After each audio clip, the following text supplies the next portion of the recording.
បងប្អូនណាខ្លះដែលមានលោកឪពុកអ្នកម្ដាយអ្នកមានកូនកំពុងតែឈឺសន្លាក់ចុករយឡើងអាស៊ីតឈឺឆ្អឹងឈឺឆ្អែងកញ្ញោដៃកញ្ញោជើងចង្កេះចង្កងឈឺខ្លាំងងើបពីកន្ទេលអត់រួចទេឈឺយូរឆ្នាំរ៉ាំរ៉ៃទៅពេទ្យអស់ច្រើនញ៉ាំថ្នាំអស់ច្រើននេះអត់ជារហូតដល់កូនចៅត្រូវឈប់សម្រាប់ពីការងារដើម្បីមកមើលថែគាត់ពីជាពិសេសខាតពេលវេលាខាតថវិកាជាពិសេសហើយយើងឈឺចិត្តស្អិតធូរដោយសារឃើញអ្នកមានកូនរបស់យើងឈឺចុកចាប់បងអាចសាកទិញជាមួយនឹងថ្នាំសន្លាក់សញ្ញាហង្សនេះជូនពួកគាត់ប្រើបានអ៊ំពុំមីងបានឃើញនៅក្នុងវីដេអូនេះស្រាប់អ៊ំស្រីបានប្រើជាមួយនឹងថ្នាំសន្លាក់សញ្ញាហង្សនេះចំនួន1ដបឃើញថាធូរស្បែកបានច្រើនមែនតើហ្មងអត់មែនឆ្ប៉ុនភ្នែកទេណាបងមើលតែទឹកមុខឲ្យអ្នកជំងឺជាមួយនឹងអ្នកជាគឺមើលមកដឹងហ្មងធ្លាប់តែគេនៅលើកន្ទេលចង់ទៅណាមកណាត្រូវកូនចៅគ្រាយកឡើងធ្ងរយ៉ាស់យយមិនស្រួលទេឥឡូវនេះបាយជាងើបមកពិសាបាយធ្វើលំហាត់ប្រាណបានខ្លួនឯងនេះគ្រាន់តែវីដេអូមួយក្នុងចំណោម feedback របស់អតិថិជនរាប់ម៉ឺនរាប់ពាន់នាក់គាត់ប្រើឲ្យបានផលប៉ត់គាត់ឆាតមកអរគុណហើយគាត់ថតជារូបថតជាវីដេអូដើម្បីផ្ញើយកមកឲ្យផ្សព្វផ្សាយចែកជូនដល់អង្គភូមិដែលមានបញ្ហាឈឺសន្លាក់ដូចគាត់ថ្ងៃនេះនឹងខ្ញុំមានទំនុកចិត្តខ្ពស់ក្នុងការផ្សព្វផ្សាយជាមួយនឹងផលិតផលនេះមែនតើដោយសារតែភ្ញៀវគឺប្រើទៅបានផលគ្រប់គ្នាបងមើលទៅរូបថតអតិថិជនខ្ញុំទៅបានហើយទោះថាបើសិនជាផលិតផលនេះអត់មានគុណភាពទេតើអតិថិជនខ្ញុំគាត់វិចផលិតផលនឹងតាមគ្រប់ប្រទេសអត់គេងធ្លាក់ខ្នើយបាក់ឡានយូរម៉ោងឈឺឆ្អឹងឈឺចង្កេះ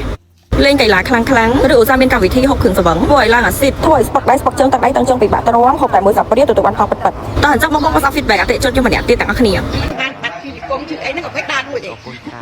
បានឆ្នាំហ្នឹងឯណាពូបានច្រើនណែហ្នឹងចង្កេះហ្នឹងឡប់តែឈឺឥឡូវអន់ឈឺច្រើនអន់ប្រហែលជា70%ហើយជើងក៏ចឹងដែរជើងប្រហែលជា80%អន់ឈឺហ្មងណា